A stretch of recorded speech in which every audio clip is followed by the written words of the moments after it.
Mengenai masalah penetapan waktu berbekam, ada yang dikaitkan dengan waktu umum, hari, dan tanggal. Di dalam penetapan hari berbekam, ada beberapa hadis yang menyinggung masalah ini.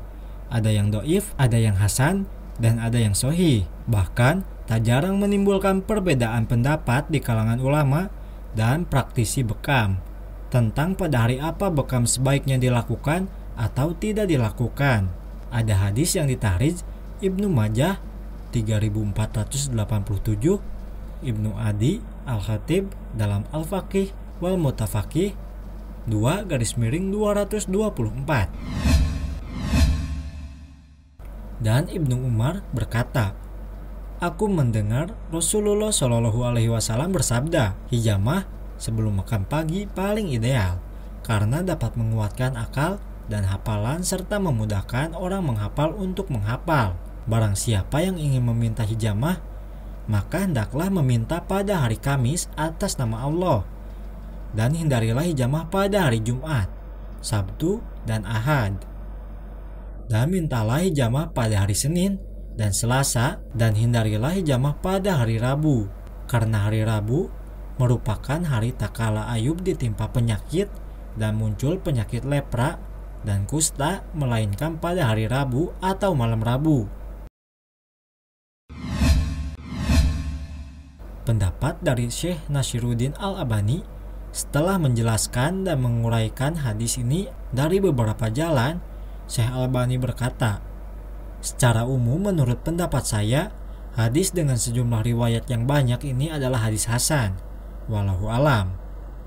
Lihat As-Silsilah As-Sahihah Al-Kamilah Syekh Nashiruddin Al-Albani bab 766 2-265. Sementara di dalam Tahrij Mistaqul Masabih, beliau mendoifkan hadis yang serupa tanpa memberikan perincian seperti yang dilakukan dalam kitab Silsilah As-Sahihah.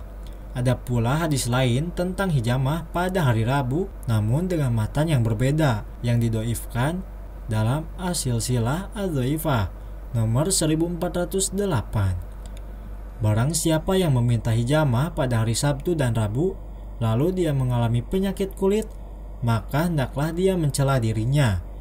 Hadis tersebut ditahrij Al-Baihaqi nomor 3093. Dalam kitab Fathul Bahri disebutkan, sehubungan dengan hadis ini, di dalam kitab Fathul Bahri disebutkan, berkaitan dengan masalah penetapan hari-hari untuk hijamah, telah disebutkan hadis Ibnu Umar riwayat Ibnu Majah.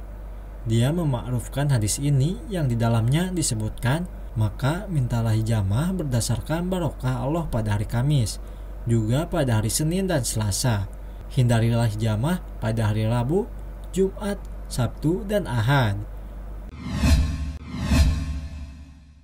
Diriwayatkan dari dua jalan yang doif, namun ada jalan ketiga yang juga doif, yang diriwayatkan Ad-Daruqutni di dalam Al-Afrad.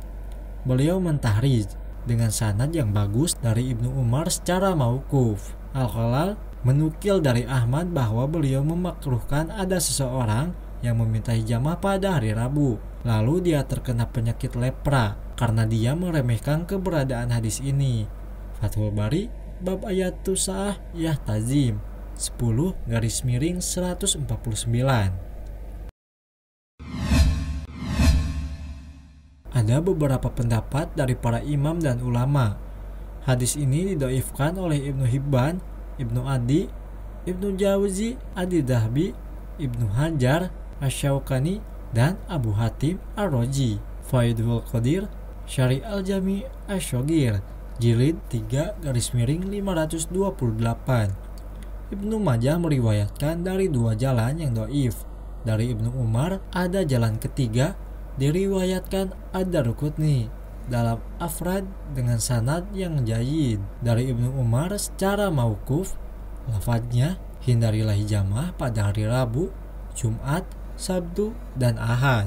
Mengingat beberapa jalan dari hadis ini doif, maka Al-Imam Ahmad meminta hijamah kapanpun hari dan waktunya ketika mengalami hipereia. Tuhfatul Ahwazi bab Maja'a fil hijamah 5-323. Jumhur ulama dapat menerima hadis hasan sebagai dalil ketika ada beberapa hadis doif yang memiliki beberapa jalan dan derajat kedaifannya, tidak sampai doif jiddan. Maka hadis tersebut dalam tingkatan dari doif menjadi hasan li ghairihi. Karena hadis ini memiliki beberapa jalan, ada yang marfu dan ada mauquf. Ibnu Umar, Umdatul Qori Sahih Al-Bukhari, bab ayyusa'ah yuhtazam 31-308. Maka hadis ini dapat meningkat menjadi hadis hasan li ghairihi. Wallahu alam. Berdasarkan beberapa hadis sahih tentang hari dan tanggal yang baik untuk hijamah, hingga hadis menghindari hijamah pada hari Rabu yang dihasankan Syekh Al-Albani ini dan didoifkan ulama lain, maka lebih baik pilihlah hari dan tanggal secara bertingkat, dari atas ke bawah, dari waktu yang paling baik dan seterusnya, secara menurun berdasarkan peringkatnya, yang dapat disesuaikan dengan kondisi masing-masing orang, yakni sebagai berikut ini.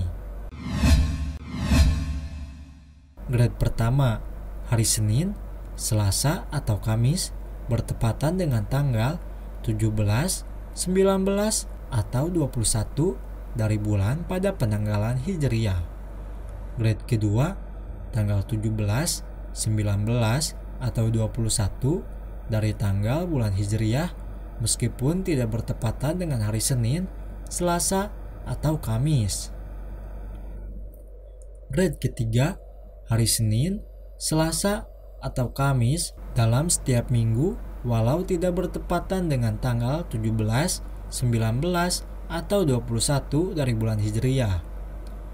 Grade keempat, hari Jumat, Sabtu atau Ahad dalam tiap minggu yang tidak bertepatan dengan tanggal 17, 19, 21. Grade kelima, hari Rabu. Semoga penjelasan tadi memberikan pencerahan bagi siapapun dan solusi akurat, ilmiah dan terbaik, terlepas dari kesimpangsiuran dan perbedaan pendapat di antara para praktisi hijamah. Jadi bisa disimpulkan bahwa bekam dapat dilakukan kapanpun, hari dan waktunya.